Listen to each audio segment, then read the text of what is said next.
Jeg er en krop, der bevæges. Slørede hjul med fodbremser er min forbindelse til asfaltens tomme gadebillede.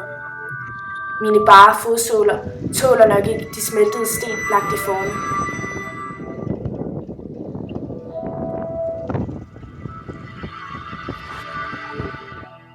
Det er som om mit maverum er en Tupperware-beholder, der indeholder ligegyldige aluminiumsdåser og ormefyldte blodskinker.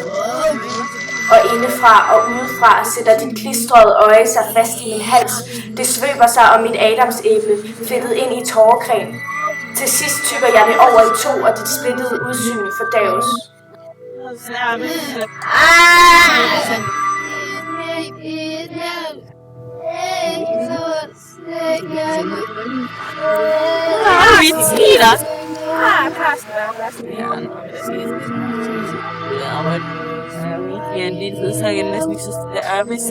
Jeg kan føle den tynde jomfruhinde af plastik på huden. Posen, der kvæler mig og venter på at blive sprængt.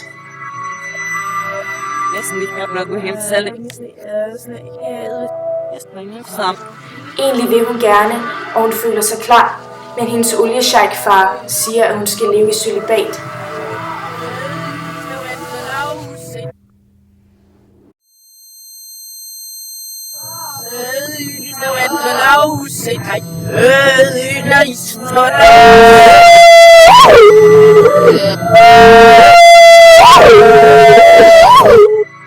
Klaustrofobiske net presser mit ansigt i folder, og måske er jeg en skinke, som allerede er slagtet. Jeg er en krop oxygenløs.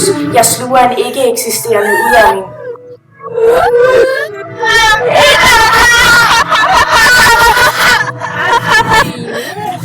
Jeg tror, at jeg ikke ved noget om nogen eller hvad. Jeg er mest bare en skikkelse og en intetsigende silhuet, fordi du slamsugede mine ord og proppede dem i stablede kasser.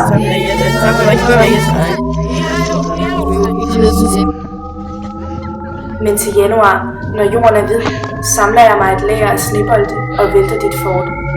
Jeg er en krop, der bevæger.